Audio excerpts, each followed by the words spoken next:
Mimi kwa majina naitwa Abimaeli Lori, ni mkulima katika eneo la Enguserondaren.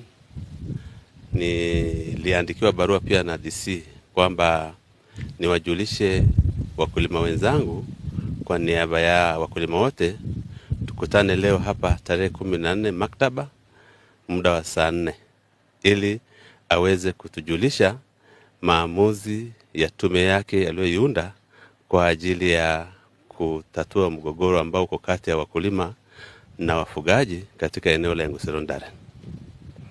Na tumefika hapa tangu saa 2 tuko hapa tukitegemea kukutana na DC.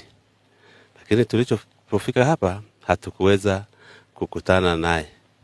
Tumekwenda ofisi ya DC kuuliza kama ilipofika saa 4 tumeenda ofisi ya DC ili tuweze kujua kama bado yupo na anakuja. Tumefika ofisi ya DC hatujamkuta DC.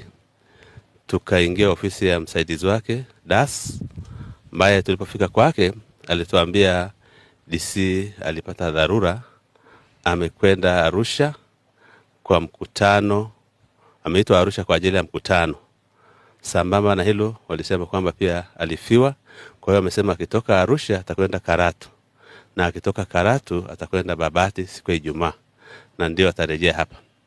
Lakini Das akatuambia alimwachia majukumu kwamba angetutafuta sisi. Kwa bahati mbaya mpaka tumeenda tulikuwa hatujapata taarifa ya Das kwamba watu waende wapi.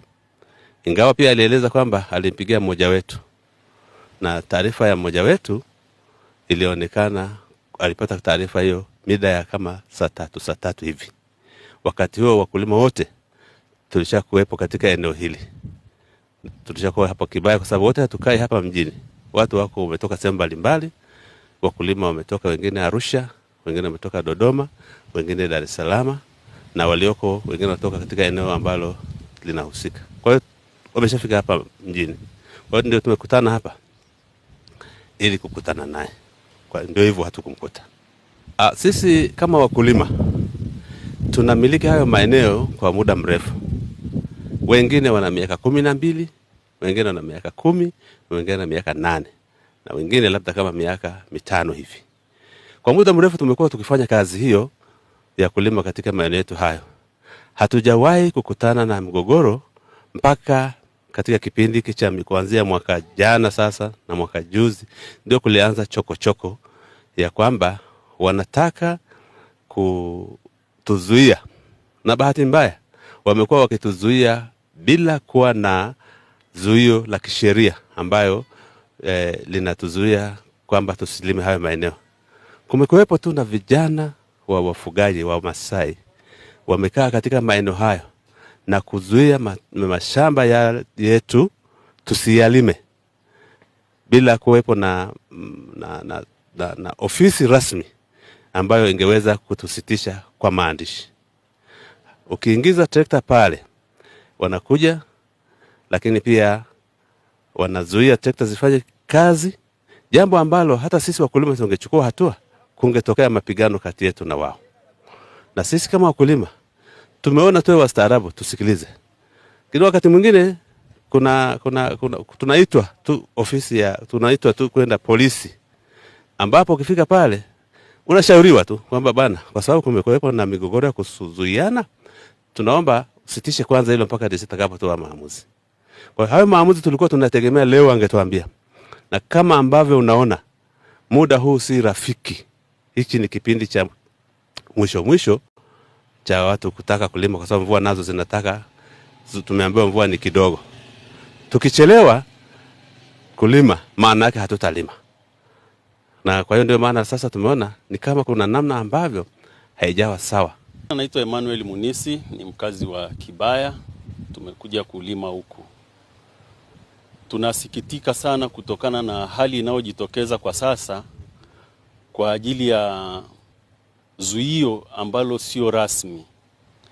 Na tulikuwa tunaiomba serikali itusaidie tu kwamba kipindi cha zuio basi iwe kuanzia mwezi wa 7 wa 8 ili mtu aangalie ni jinsi gani atakavyoweza kujipanga endapo inafikia kipindi anatakiwa kulima.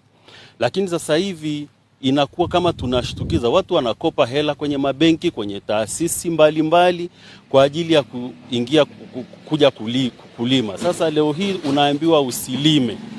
Kwa kweli ni jambo ambalo mtu lazima unajiuliza maswali mengi kwamba sasa hii hela hata kama nimeikopa, je, nitairudishaje? Kwa hiyo tunaomba sana kwa kweli serikali yetu ya Mama Samia itusaidie na tuheshimu hii kauli ya mama inayosema kazi na utu. Kwa kweli tuiheshimu kazi na utu. Hilo ndio swala ambalo tunaliomba serikali itusaidie. Kwa majina naitwa Elirehema Amos Nko, ni mwenyeji wa Arusha, lakini kwa eneo hili niliopo sasa hivi ni mwenyeji mkulima wa eneo la kijiji cha Kimana, kitongoji cha Nabiligunya, eneo la Ngusorandare. Hapa tulipo ni eneo la Ngusorandare ambapo ndugu zetu wafugaji kwa mujibu wa taratibu zao ambazo hazina sheria wala misingi wamekataza tusilime, au wakiona tunaweza kulima mashambani kwetu wanawafukuza. Lakini ndugu mtangazaji, ni kuhakikishia tu kwamba eneo hili ni eneo ambalo ni eneo lililoko kwenye ramani ya kijiji cha Kimana kwa matumizi bora ardhi ya 2015 mpaka 25. Eneo hili ni eneo la kilimo na makazi. Eneo hili nimenunua mwaka 2013 kwa ndugu Rumas Kipareni. Eneo hili sijawahi kupata malalamiko yoyote, japo huko nyuma kuna watu walikuwa wananivamia, lakini kila nilivyoendesha kesi niliwashinda kwa sababu nilinunua kihalali. Sasa nina zaidi ya miaka 12 mahali hapa, alafu naambiwa nisilime. Nina familia na watoto wanasoma wako shuleni, wako vioni. Alafu mahali hapa ambapo nimeweka nguvu yangu kubwa kwa ajili ya kuendeleza kilimo na nipate maisha, naambiwa nisilime. Katika kufuatilia nimechunguza sana, nikaona kwamba wenzetu wafugaji wanatumia tu nguvu ya rungu, lakini hawana sheria yote inayowalinda wala kuwafanya wao waendelee kuingia maeneo na kuzuia watu kulima. Kwa hiyo ninaiomba serikali yetu tukufu, hasa tuanzie wilaya Kiteto, mkoa wa wilaya asimamie haki za watu. Yeye mwenyewe anajua kwamba hapa ni kilimo na makazi, hakuna sababu ya kusumbuliwa na wafugaji. Tutakutana nao siku ya Jumamosi kwa sababu tutakuwa pia na timu ya wataalamu kutoka Tume ya Mipango ya Matumizi Bora ya Ardhi. Tutakutana nao wote kwa pamoja na timu ya kutoka kwenye Tume ya Mipango ya Matumizi Bora ya Ardhi kwa ajili ya jambo hilo. Kwa nia njema tu, nadhani pia tuliongea nao, wengi tuliwaeleza, wanafahamu. Kwa hiyo tutakutana nao nadhani siku ya Jumamosi tu. Tumekubaliana hivyo, na mimi mwenyewe pia nimempigia kiongozi wao, niliongea naye nikamueleza kwamba tutakutana nao siku ya Jumamosi mchana nadhani. Aha, taarifa hii imetoka mapema kwa sababu wengi wao wanasema wametoka kwa Morogoro. Ni changamoto pia. Bahati mbaya mimi mwenyewe nilitamani hilo, lakini wana uongozi wao na uwakilishi wao. Kwa baada hakuna jambo ambalo, kwa sababu nia ni njema, tunataka tutatue hilo. Kwa mara ya kwanza nilipokea malalamiko yao, walinieleza na jambo hilo tumekuwa tunalifanyia kazi, wao wanafahamu. Niliwaita nikakutana nao na nikawaeleza kwamba sasa kulingana na changamoto zilizoko kwenye eneo hilo ninaunda timu imefanya kazi yake vizuri na wao wanatambua jambo hilo.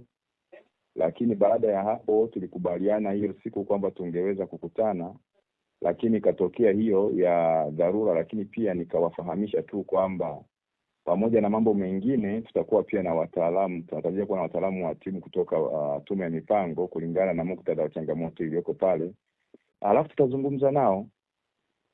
Nia ni njema kuzungumza nao. Wamekuja na changamoto, tumewasikiliza, tumechukua hatua kama serikali, tumeunda timu, imefanya kazi. Alafu pia tumeshirikisha na mamlaka nyingine za tume na wilaya pamoja na wataalamu. Tutakutana nao wote na makundi yote, tutazungumza nao. Sidhani kama kuna ubaya, kwa sababu nia ni kuja kutafuta ufumbuzi wa kudumu kwenye jambo hilo. Kwa hiyo Mheshimiwa DC, labda kama ni kuwasikiliza, wamesikilizwa na changamoto tumeifanyia kazi, lakini busara na hekima sasa tukutane pamoja baada ya ile timu kufanya kazi na wataalamu wengine na kamati yangu ya usalama ya wilaya na wataalamu wa ardhi. Tutakutana nao, tutazungumza nao vizuri, na nadhani mwisho wa siku tutafahamishana nini kitakachokuwa